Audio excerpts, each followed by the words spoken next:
Thank you, Wendy.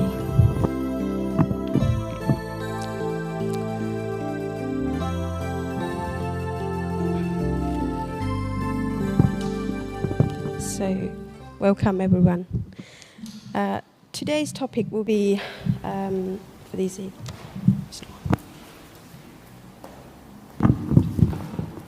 Okay.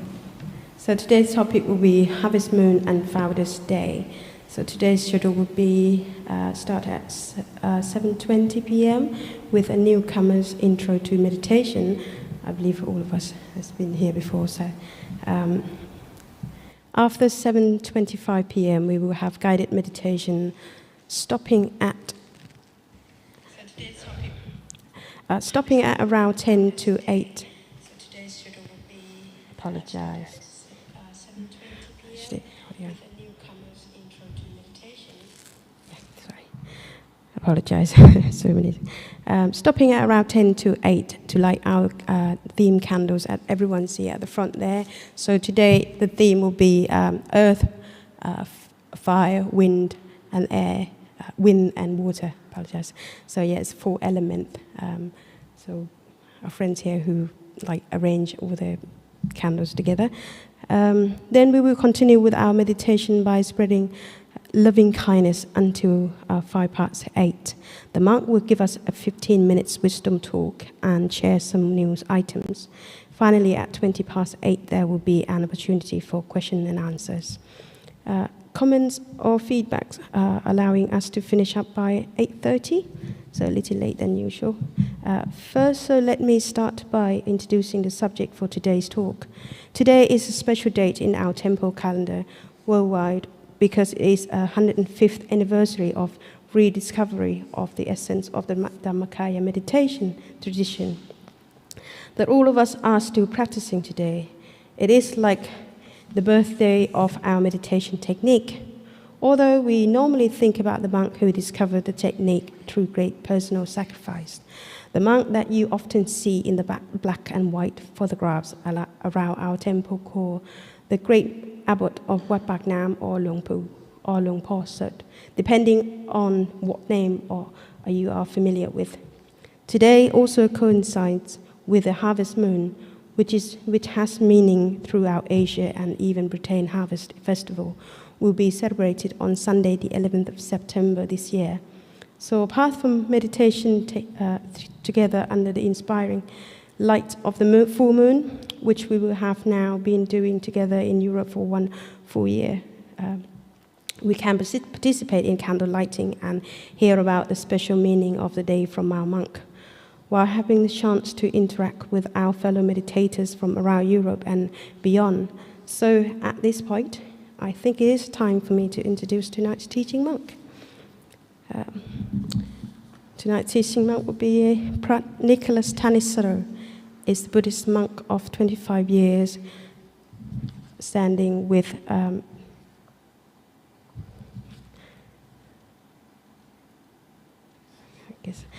UK Complementary Medical Association qualified teachers of meditation, affiliated with the Dhammakaya Foundation. He is also qualified as a school teacher as MBTI practitioner, as a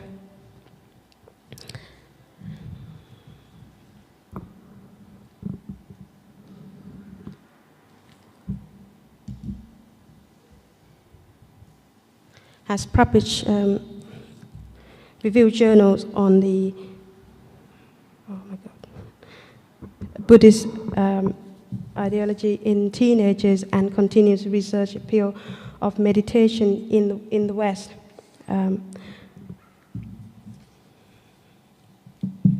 I apologize, everyone. My script has gone blank.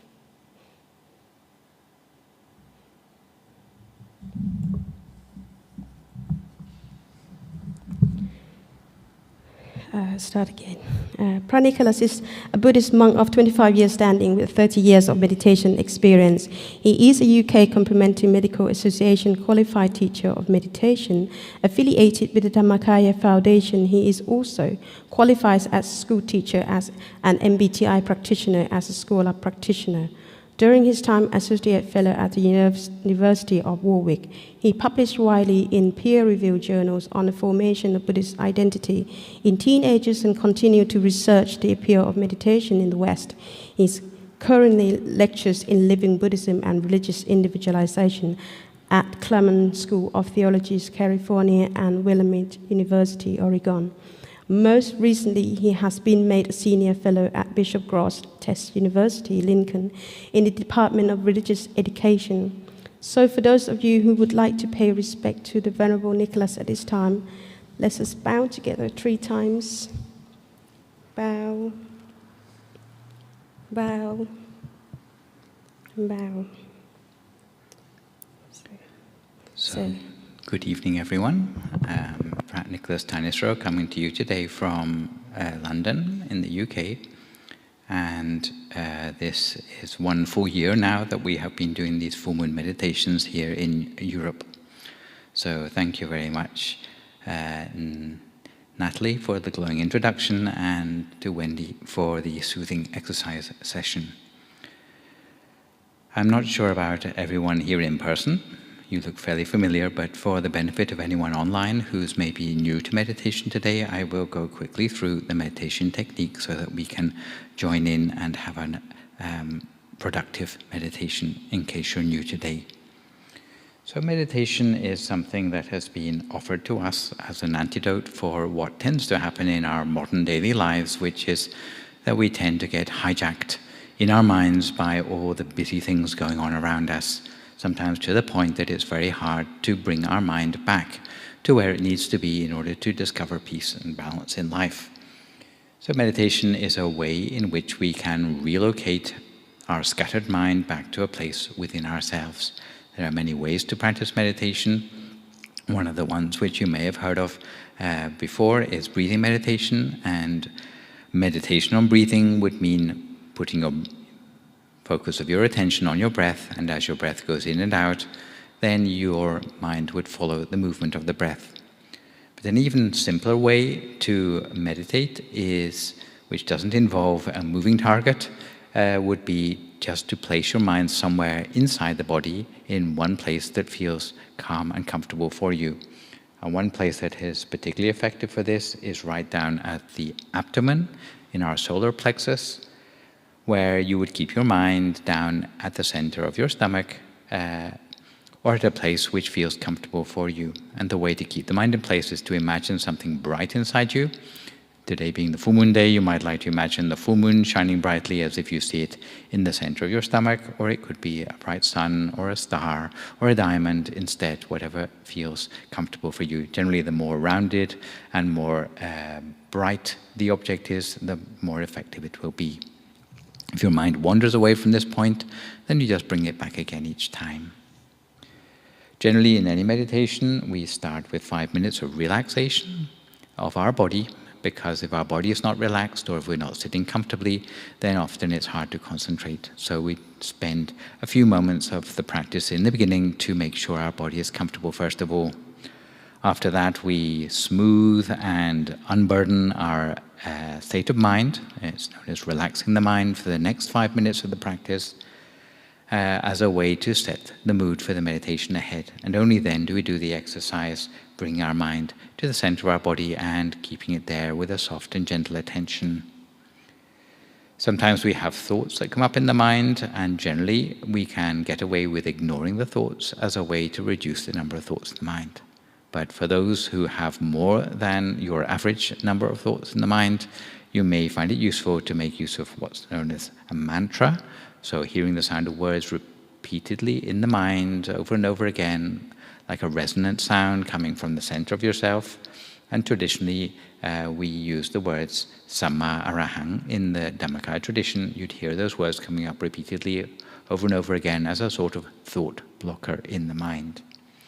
And if your mind settles down, then at that point you can let go of the mantra and just focus gently at the center of yourself.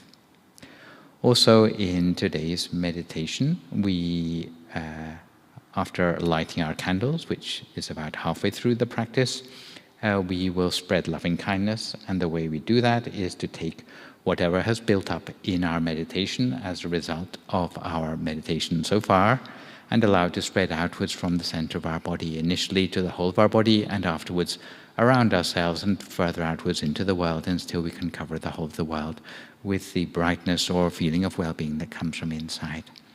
So we're going to sit for meditation now for about 45 minutes. So if you'd like to get yourself comfortable for that, and also make sure that you have your candle lantern or even LED lamp close by you, so that you can light it halfway through the practice. And if you are following from home, then you might like to prepare a candle or something to light when we come to that part of the practice. But I'll tell you when, and gently it will be about halfway through the meditation today. So if you'd like to settle down for some meditation now, and the theme of the meditation today is taming the wild horse.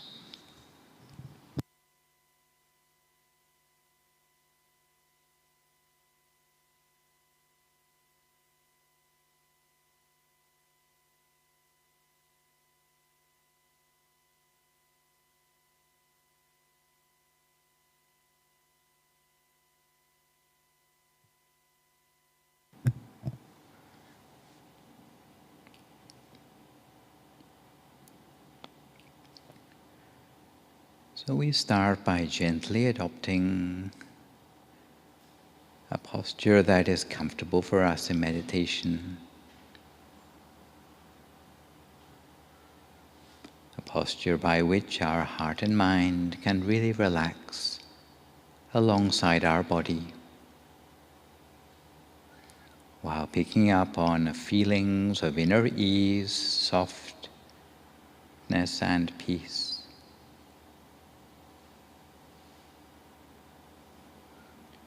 When you're ready, close your eyes very gently,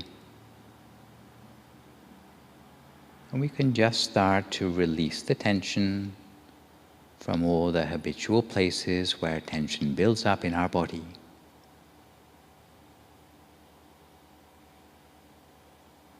Initially, in every meditation, we need to structure our practice, perhaps just for the first 10 minutes or so, to make a clean break from our usual preoccupations, while setting the mood for the meditation ahead. So in this regard, you can start by slowly taking a deep breath in before exhaling, just feeling the soft touch of the breath on your lips.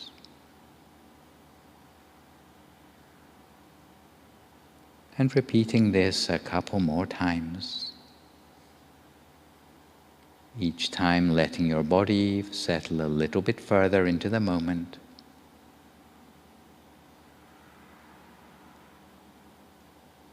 And letting your breath flow naturally as you feel its ebb and flow.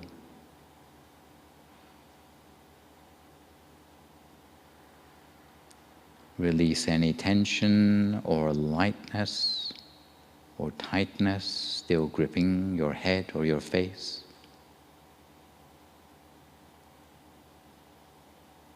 And relax yourself from your shoulders down through your chest and your belly.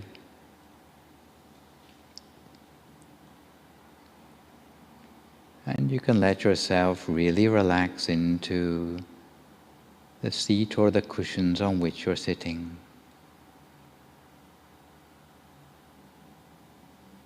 You generally want to err on the side of being too relaxed when you're preparing for the meditation ahead.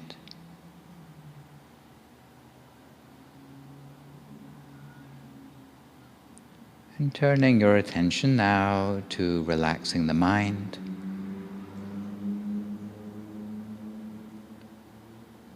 You can start to become increasingly attuned to the feelings inside you. If at any point when you're meditating you start to feel a sense of not quite being comfortable,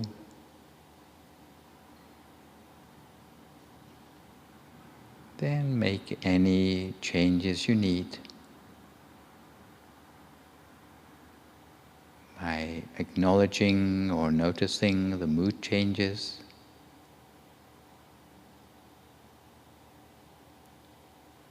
And just taking a few moments to come inside yourself to an inner place of relaxation.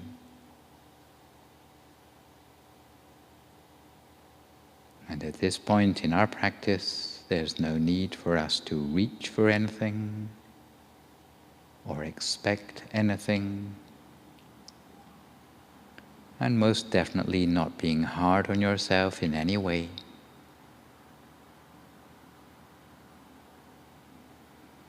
You can just let go right from the start of any sense of self-reproach and let your practice come from a place of kindness and compassion.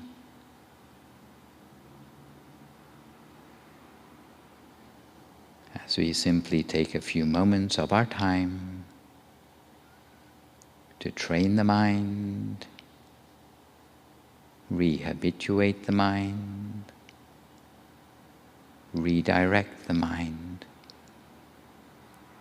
essentially to the present moment of our experience, our direct experience of the here and now.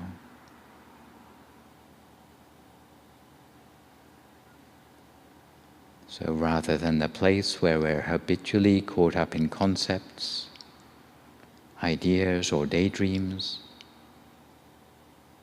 plans for the future, or stories of our past. And although we don't want to be too heavy-handed, we might need to accept that out of unfamiliarity, we may start out from a place where we feel slightly uncomfortable, agitated or restless when we first sit down to meditate. But before long, that unfamiliarity will gradually disappear.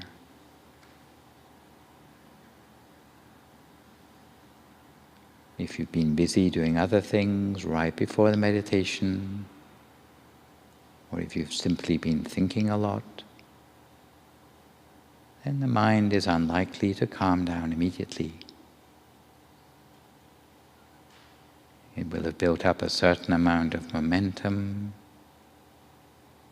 It takes a few moments to settle down again. And it's only natural to experience that movement of mind, physically as well as mentally. So remember the idea of giving the mind space and allowing it to come to a natural place of rest in its own time.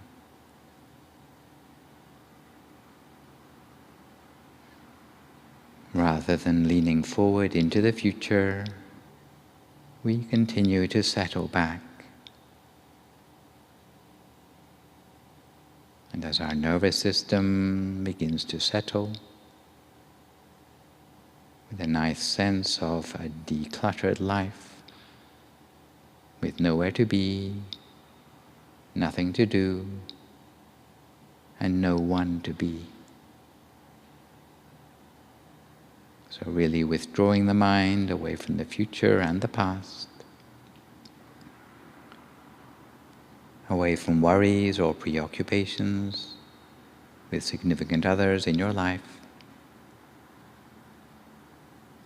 as we gradually peel the mind away from any moods that might make us feel uncomfortable.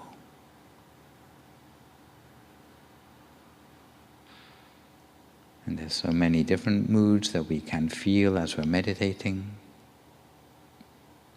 Sometimes we may feel bored or longing or annoyance. But if we observe the feeling without reacting to it, simply by giving it space, without trying to push it out of our awareness, at the same time we can make space for something more positive. So the practice is one of being with this one unique moment of our life, one moment at a time, and letting ourselves wholeheartedly be here with the vitality of the body and the breath.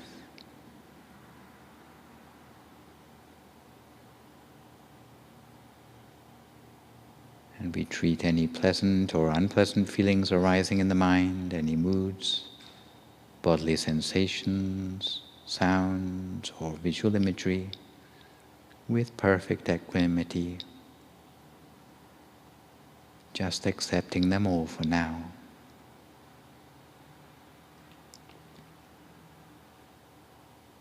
And when we feel we've relaxed ourselves both in body and in mind, we breathe in slowly and make a mental note of the turning point of the breath inside the stomach. Once we've taken note, from here on in we can just forget about the breath. Because the turning point of the breath in your stomach is the center of the body. It's the place where we're going to rest the focus of our attention.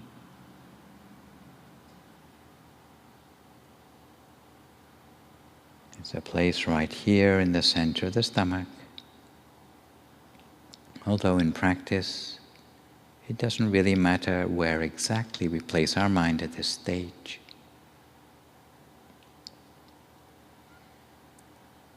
But once our mind becomes calm and refined enough, the mind will begin to zero in on the center of the body all by itself.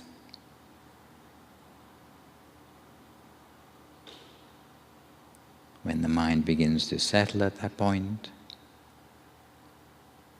you'll start to feel that something is almost alive at the center of the body. But for the time being, we just rest the mind gently in the general area of the center of the stomach, at the point we feel most comfortable with.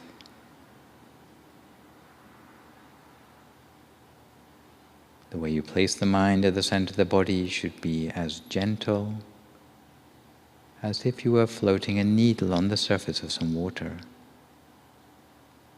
creating not one single ripple on the surface of that water, while at the same time not letting the needle sink.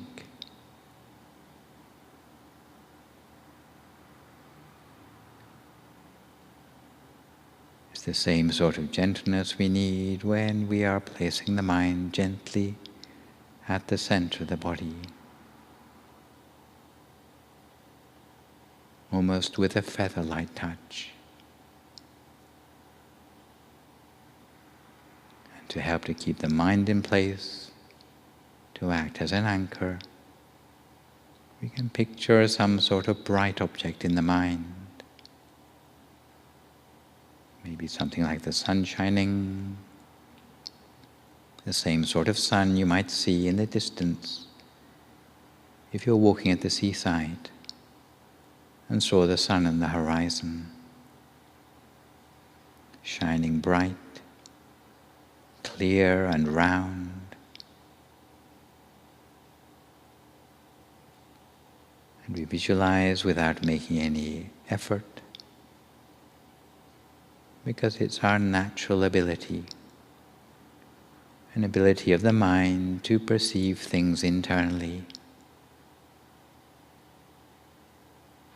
Whatever we think of, then that picture will arise for us in the mind. And that's the way we visualize the inner object, whether it be a sun shining, a full moon, a shining star, or perhaps a diamond sparkling brightly. We continue to rest our awareness with whatever inner object we can see the whole of the time. If thoughts interrupt our meditation, we do our best to ignore them rather than elaborate on them. If we find the mind is plagued by thoughts, we find our brain is like a proverbial hamster wheel, then we might find it useful to make use of a traditional mantra, such as hearing the words Samma Arahang, Samma Arahang, Samma Arahang, coming up from the center of our body over and over again until the mind starts to gain independence from those thoughts, until the spaces between the thoughts start to last longer than the thoughts themselves.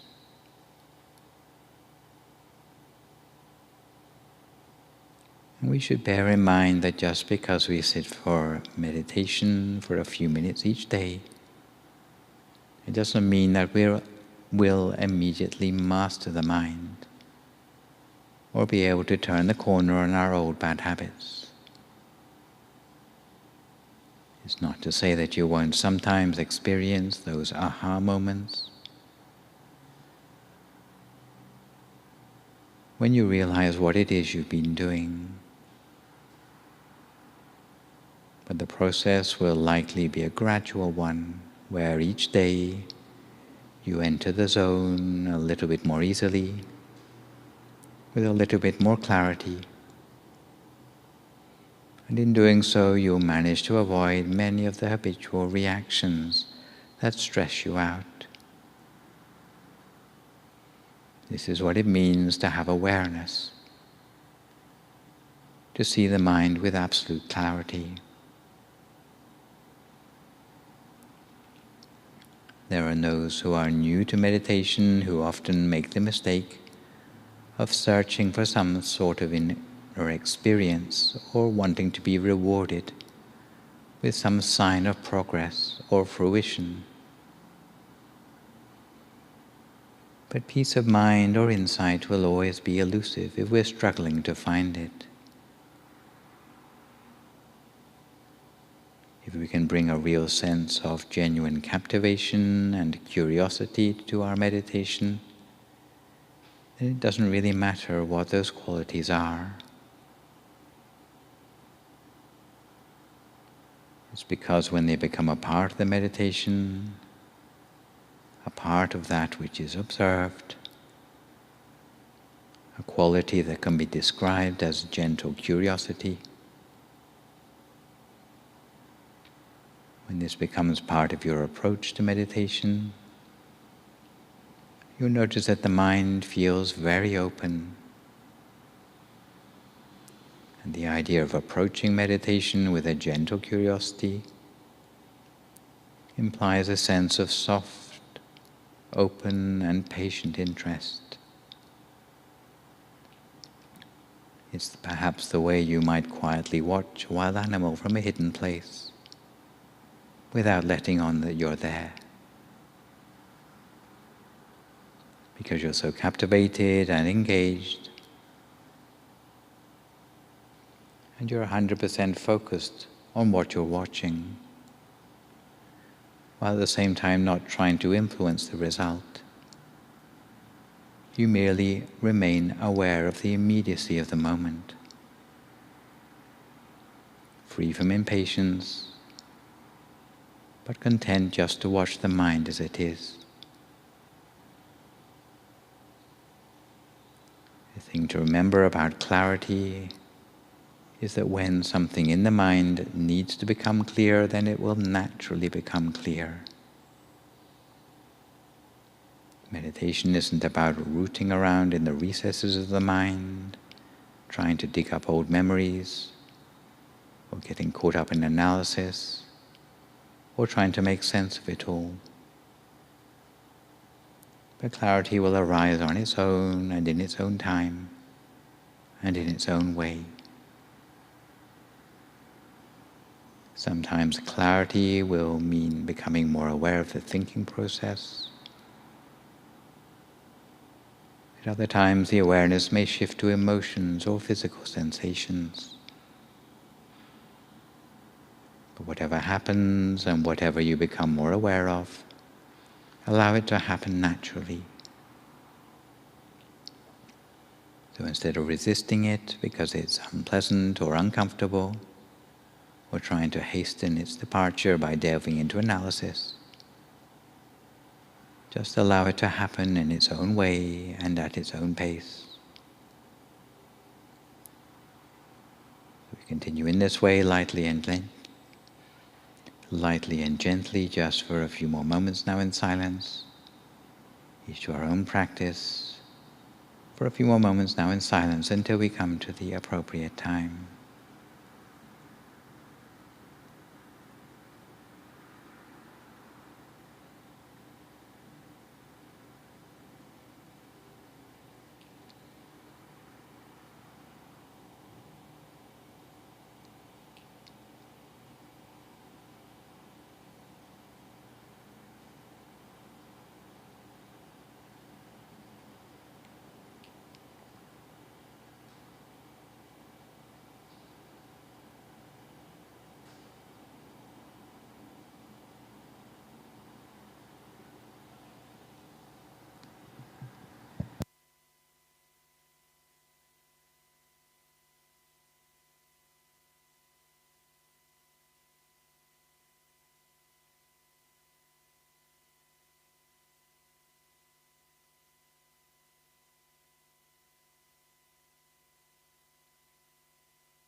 You notice your mind wandering off onto other things each time you realize.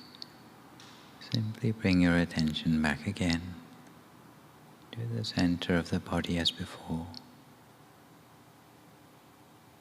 But when you bring the attention back to the center, do so gently with respect for yourself and respect for the stability of your mind. When different feelings or bodily experience arise in your practice, whether it be warmth or tension or tingling in the body, we can observe that direct experience, just watching it and allowing for it. Because ultimately it's the awareness that matters.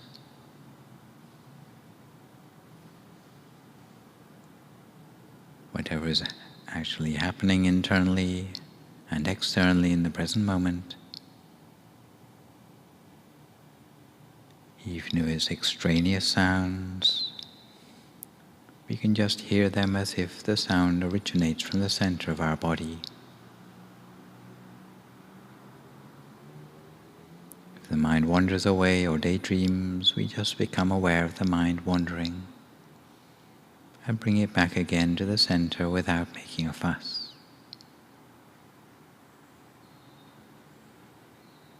And in such situations, it may be useful to remind ourselves of the analogy of taming a wild horse.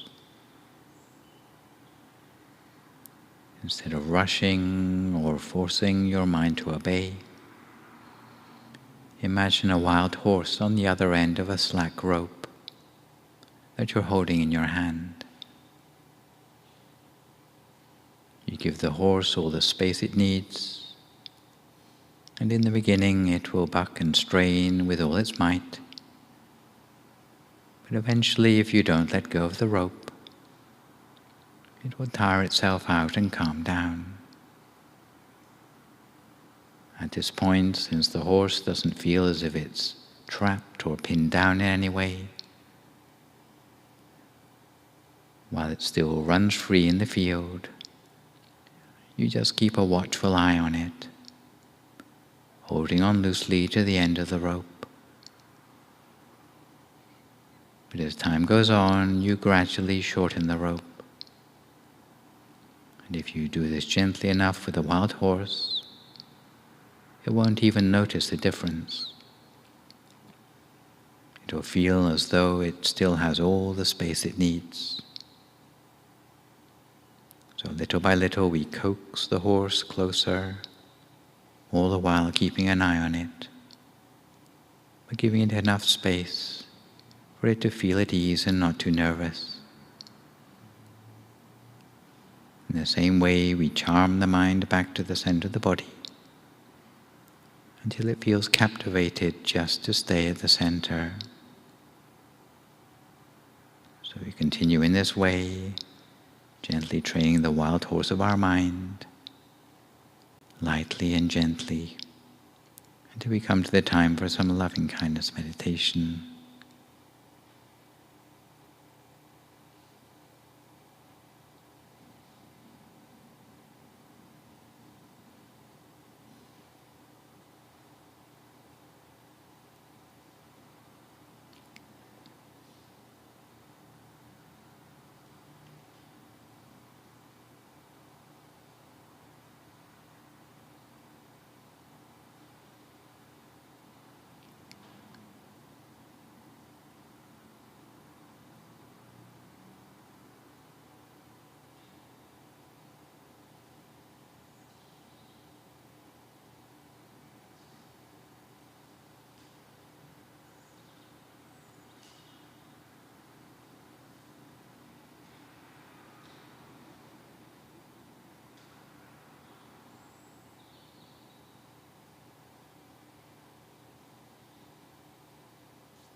that our mind and our peace energy have become unified,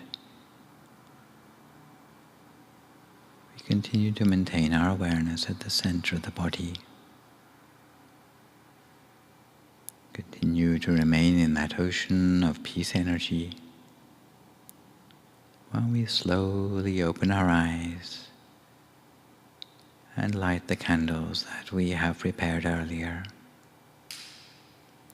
So now is the time for us to illuminate the world by lighting all the little candles that we've prepared, feeling that the candle light is radiating outwards warm and bright, and that the candle symbolizes our inner light, our peace energy, and our positive intentions at this time.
As we return to our seats, we gather together over the brightness, illuminating the candles back into our minds, into our mind's eye at the center of our body, re-establishing a sense of balance, equilibrium, and brightness within ourselves. Almost like the brightness that we have put out there into the world has a corresponding brightness within ourselves at the center of our body. Once the mind has absorbed the source of pure energy, we now imagine that that energy radiates outwards from the center in all directions. We gently visualize the pure energy taking the form of a crystal light which grows out, becoming larger from the center of our body to pervade every last cell of our own body, or reaching out beyond that to our whole family, our neighborhood, and everyone in the world, no matter who they may be. We emanate a positive intention along with that expansion of pure energy, full of love and compassion towards all. For those who are suffering, may they be free from sadness and pain. For those who are already happy, may they be happier still. So you might imagine that we emanate a positive intention to everyone in our country, neighboring countries, across entire continents, the entire globe, and beyond that still. Be well and happy, and dwell in peace. Even in the darkest of nights, the starlight can shine through. Even troubled times can have a silver lining. Even times of crisis can bring forth resilience and growth. Even when things around us have gone awry, yet our mind can re-engage with happiness through the practice of meditation. In the same way, by spreading our love and kindness, it's a way of reaching out to all human lives with a sense of empathy towards one another, an energy free from stress or anxiety, free from worry or irritation, free from sickness or danger. And we can also share this peace energy for the benefit of our ancestors, family members, and friends, whether they are still with us or whether they have already passed, with a wish that they all may feel cleansed by hope and joy, while being sheltered against sadness, sickness, sorrow, or danger. May all sentient beings be free from distress, and may the growing stream of pure energy dispel any harmful elements from all sentient beings on the planet, as if the whole of our earth were being refined and made pure and crystal clear, leaving only purity and quality, protecting against sickness and distress. as we lead the world into a new era of integrity that emerges from a pure energy, freedom from harm or aggression, an energy that protects the world, bringing only good things, bringing only a sense of peace and harmony for all. So we sit for a few more moments in silence, making wishes for ourselves or others, as we spread loving kindness for a few more moments now in silence.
Be Buddha Palapata Pacheka Nanchayam Balang Arahanta Nanchate Chena Arakam Bandami Sapaso Sapaputhanupavena Sapadhammanupavena Sapasankhanupavena Sathasoti Bhavanto Te. If you would like to come to the end of your meditation for this evening, you can gradually open your eyes again. If you feel at all uncomfortable, then slowly try changing to a more comfortable position before gradually finishing your practice.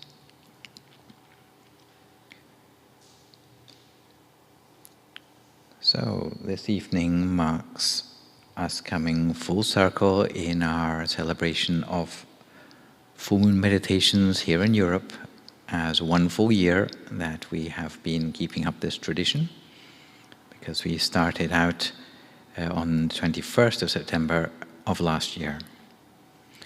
And the moon that we have returned to today is the harvest moon, which is the closest full moon to the autumn equinox. And that's the time when the sun is directly above the Earth's equator. And the day and night are of equal length. So the actual equinox this year is the 22nd of September, but it's a time for this full moon when the crops are gathered, generally at the end of the summer. So it marks the end of the summer season. And generally for the harvest moon it appears particularly bright rises early and lets the farmers continue harvesting well into the night. Sometimes it's called the barley moon. And it's not just something for a harvest festival, it's also something that is celebrated around the world because of the size and the prominence of the moon. Don't know if you've seen these before. I know Thai people like the ones with durian inside, yes, or little eggs inside. But the harvest moon kicks off several festivals and traditions around the world, mostly to do with the autumn equinox again, because it's a bright and a big full moon. So in Southeast Asia, then they have, in Chinese and Korean cultures, are usually the biggest celebrators of this particular one.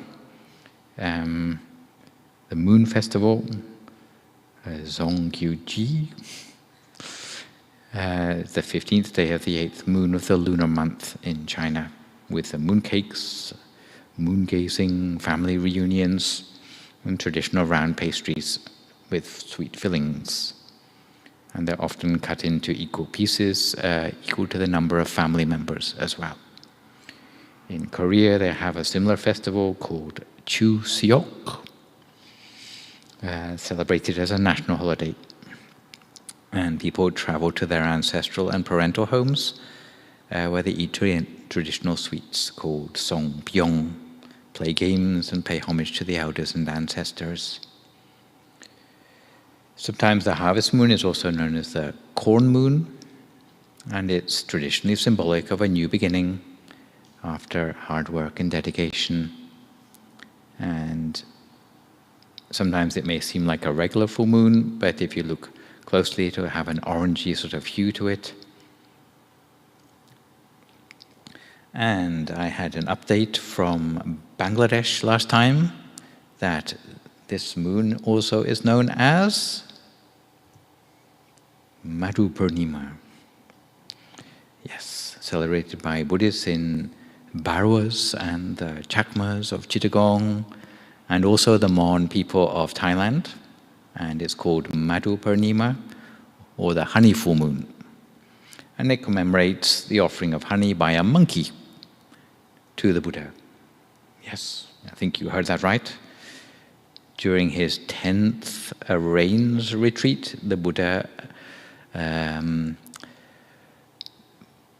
underwent a disagreement in his monastic community. And the way for him to sort out that disagreement, or between the quarreling factions of his disciples, was to withdraw by himself into the forest and leave them to it, basically, until they started to come to their senses.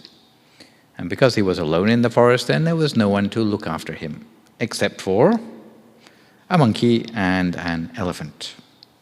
And the forest is called the Parilayaka forest, and the elephant brought him fruit, and the monkey brought him a honeycomb.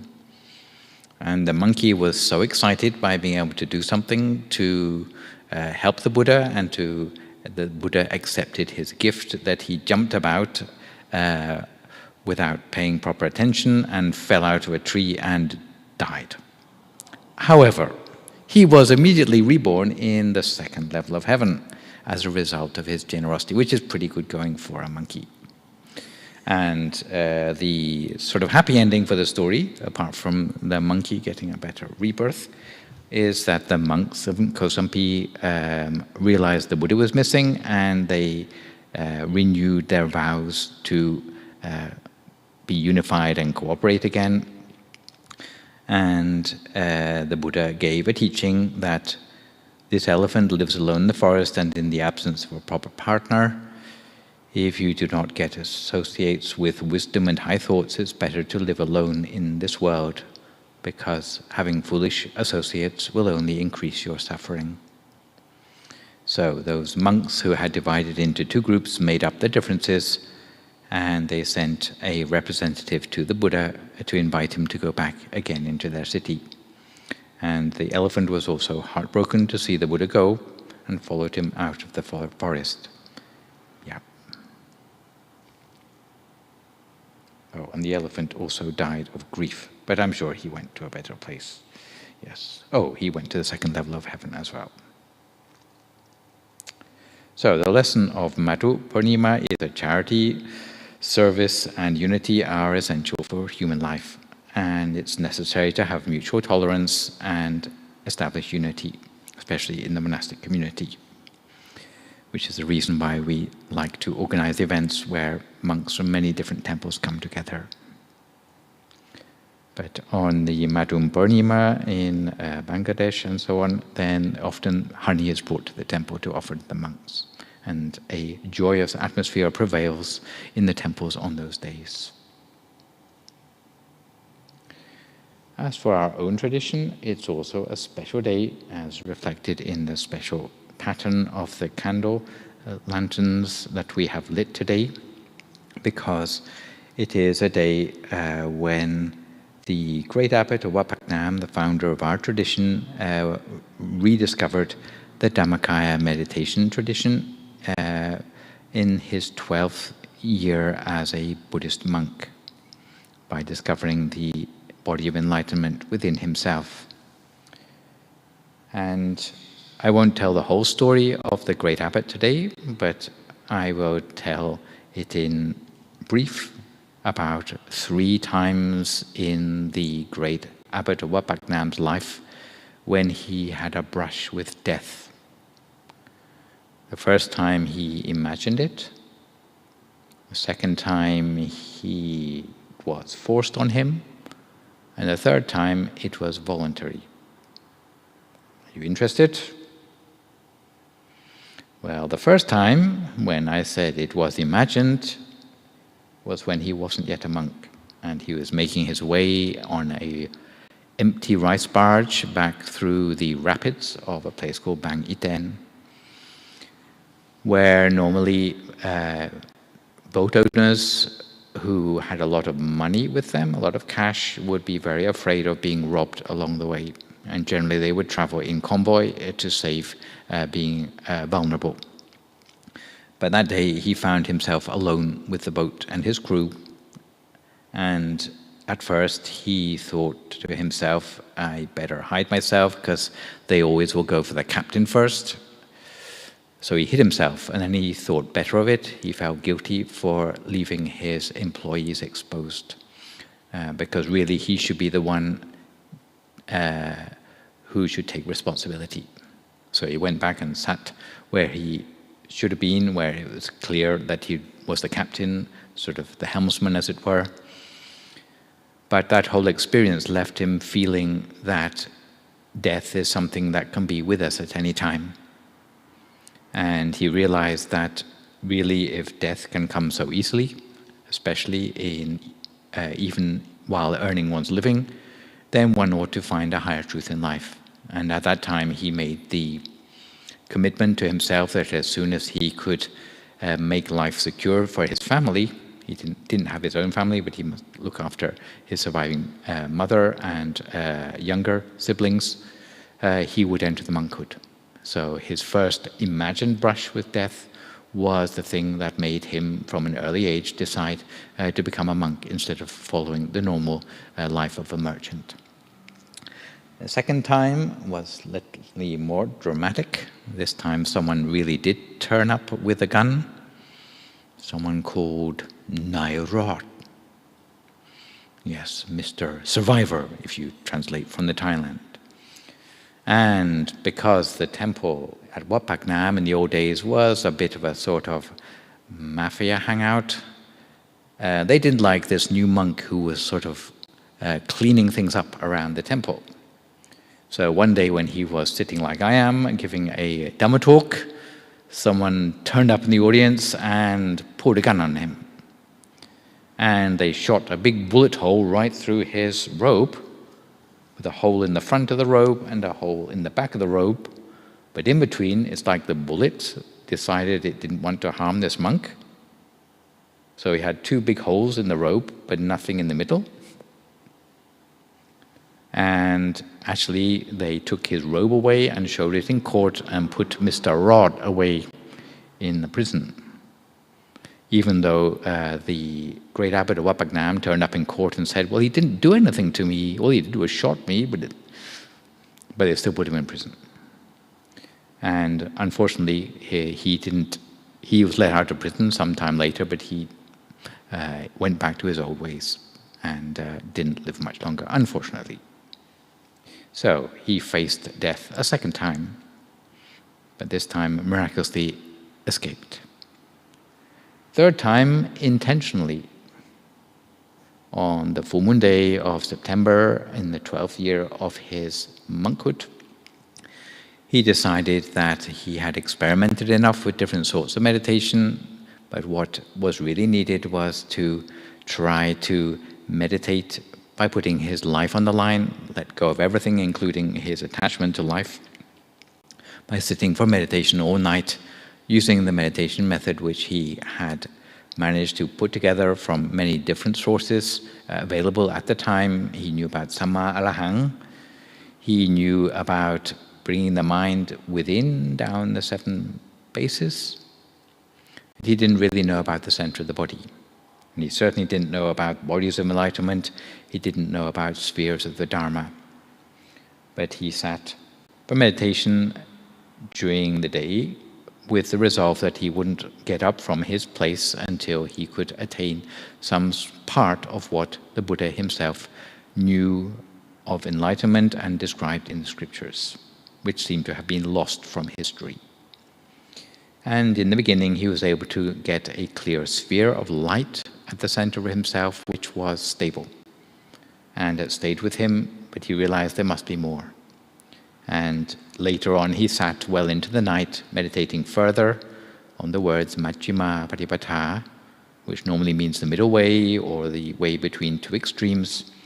But he realized that there must be a more literal meaning to these words, Majjhima Patipatha, which means that you must focus at the middle of what you have inside you. In which case he went through the center of the body, center of the center, and was able to discover a living body of enlightenment of the Buddha inside himself, which he came to know was called the Dhammakaya, as a sort of body of wisdom, which is actually within every person if they practice deeply enough. But because he had let go of everything in order to reach that point, then he was able to gain this knowledge and recover the knowledge of Dhammakaya for the world and be able to teach it. And we are now, in the present day, in the 3rd generation of his practice. So you could say the 10th of September, or the full moon day of September, it is like the anniversary of the rediscovery of our meditation tradition. So we remember it as such. So harvest moon, Madhu Purnima, mooncakes, and also the birthday of our meditation tradition, all in one today. If you enjoy meditation today, I would encourage you to meditate further. Sometimes we do all-nighters on the full moon day of the September, and normally we don't encourage it that much. We are not sort of meditating just to be macho about it, but if this is something that you like to do, then this would be a fruitful time for you to do it and think about the efforts made by the great abbot of Wat Phak Nam on this night 105 years ago. But for most people, a slightly more gentle approach would probably be appropriate. And if you're new to meditation, then I would encourage you to try to find 20 minutes a day to meditate and gradually build up on that if you can. First thing in the morning, last thing at night, whenever you have a time in the day when you are unlikely to be interrupted. In this respect, there is a MindGem app to help to remind you of the meditation technique, which has hundreds of different audio tracks leading meditation by all your favorite monks, which you can follow along with as you're meditating. And you can also time your practice as well, but that can be downloaded for free for iOS or Android onto your mobile phone. Also here in London, we have classes every Tuesday and Thursday evening now. Tuesday evenings a little bit shorter meditation, Thursday evenings, a little bit longer, and those are also broadcast for those of you unable to come along in person. And on this Saturday period, it's something that happens weekly, not just on the full moons. The DMEU meditation has a series of monks who come on between 7 and 8 if you're on British time, between 8 and 9 if you are on European time, to give a meditation and a Dhamma talk every Saturday, which may be convenient for you, those of you who are meditating from home. And next weekend we have coming up our weekend retreat in London. There are still spaces on that for anyone who would like to sign up. You can find the details on the meditationsurrey.com. It's a very reasonable price. Some people have said it's cheaper to come to meditate in the temple for the weekend than it is to heat their home at the moment. And last but not least, the next full moon meditation will be held on Tuesday the 10th of October. It will be held on the theme of the end of Buddhist Lent. So if you would like to join that in person or online, then you can see the Zoom coordinates there. So at this time, I think I've said everything I need to say. I'd like to hand back to Natalie, who can perhaps host any reflections, comments, or feedback which anyone may have at this point. Sadhu Chaka Lumpy. So, it's a lovely evening. Anyone have any questions at all? Anyone from Zoom have any questions at all about this evening, or just to share any experience or to ask any things from our teaching monk for this evening? If not, I do have a few questions to ask. I find it very useful. If Dhammakaya tradition is so valuable, how did it get lost over time so that Luang Pu has to rediscover it to get back? Yeah, thank you for that question.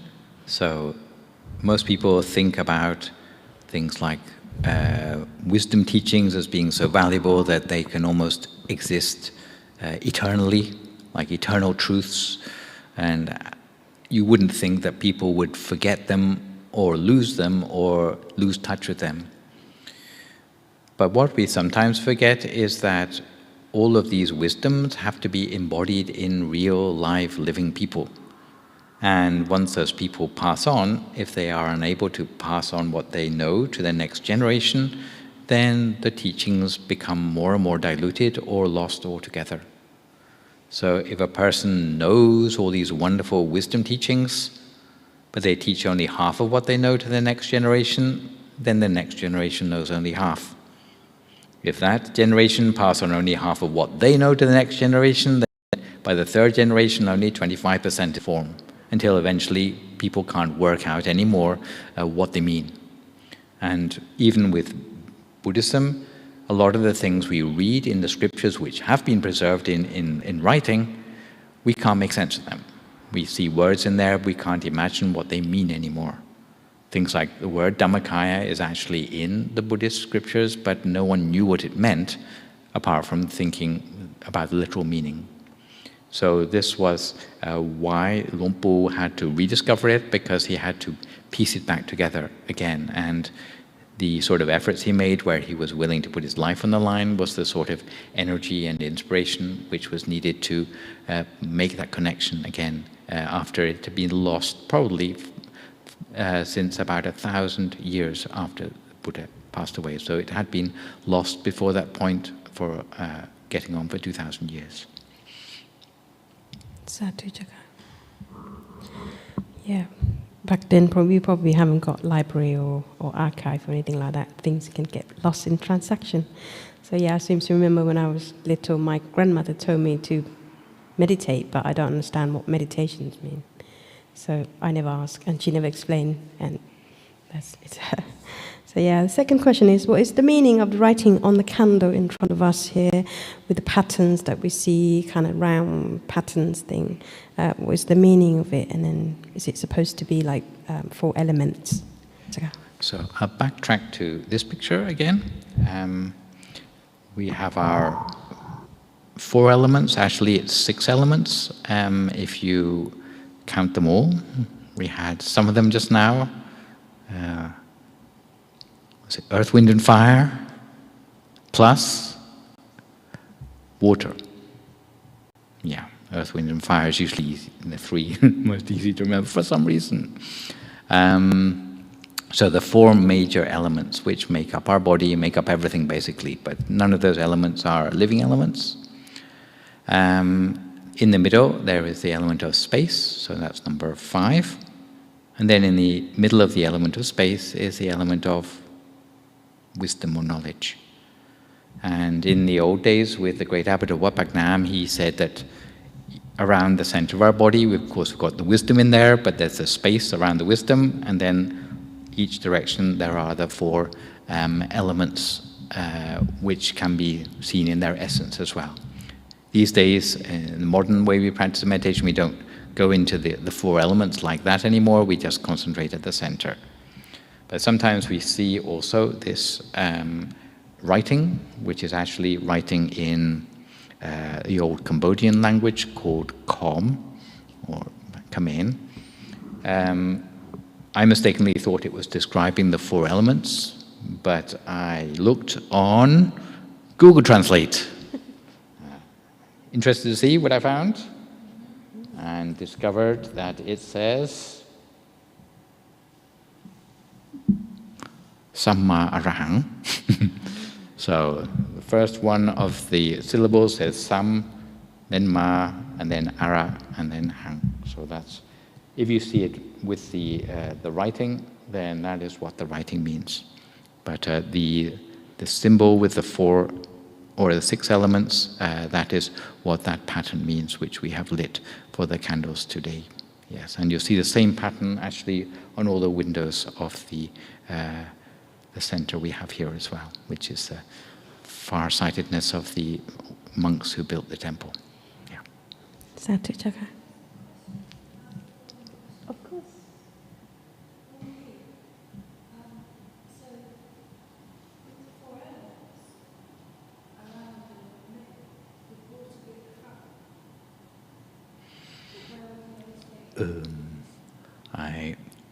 I can find it out for you, but I can't remember offhand. Yes. But in essence, the way it's described is that all the elements are everywhere in your body. So it's not like, oh, it's your bladder or something in front, or your stomach.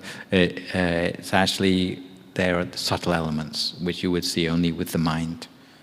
But the way these elements are understood, or they would be contemplated, generally speaking, is that they be contemplated like earth element would be all the solid parts of your body, water element would be all the fluid parts of your body.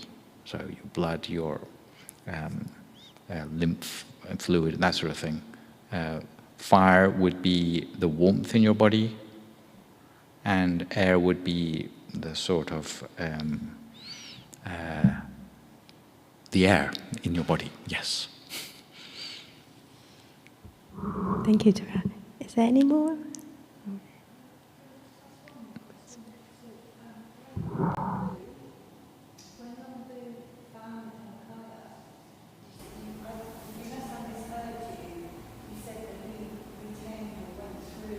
Bodies. So counting your physical body, there will be 17 on the inside. The last 10 of which would be Dhammakaya bodies. Yeah. Thank you very much. Yeah, very good questions. Yeah. So final questions for myself. Did the great abbots of Wat Phak Nam ever get any trouble with the authorities in the same way that Luang Por Dhammasaya is suffering in the present day, Chaka? Yes, it's true that the great abbot of Wat Phak Nam did have some trouble with politics in his lifetime. He tried to avoid it as much as possible. But even so, during the end of his life, he still was restricted in what he could teach because there were certain authorities who favored particular other ways of practicing meditation in Thailand, especially the more sort of Burmese way of practicing.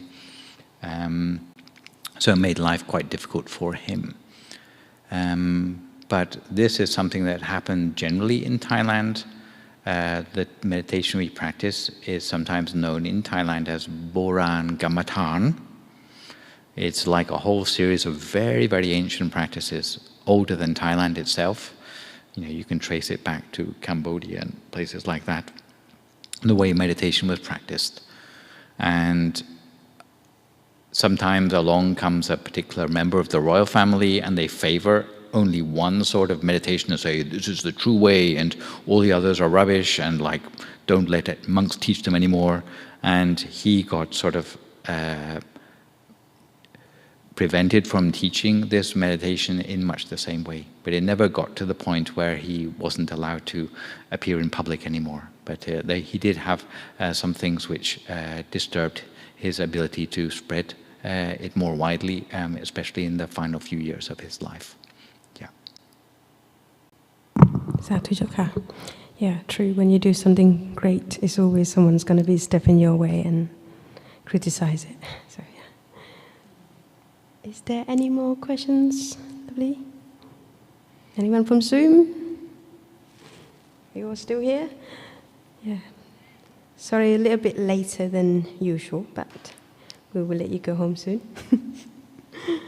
But yes, if there is any more questions, so hopefully see you next week with, I believe it will be Prajan Pisit or Prajan Sander, someone or other. So yeah. So before we go, shall we pay respect to our teaching monk by bowing 3 times? Bow, bow, and bow.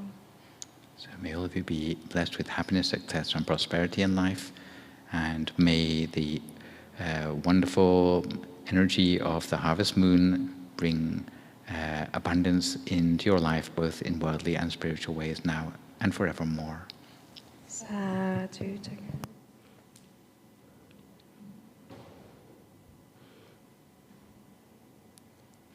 If anyone would like to pay respect to the Lord Buddha by bowing 3 times, bow, bow, bow.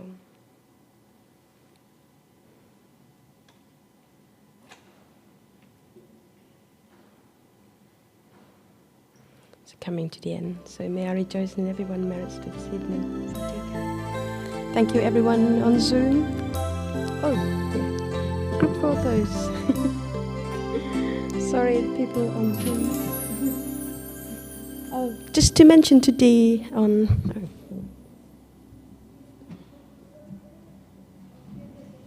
To mention to Dee on Zoom. Dee, I just sent you some message about borders.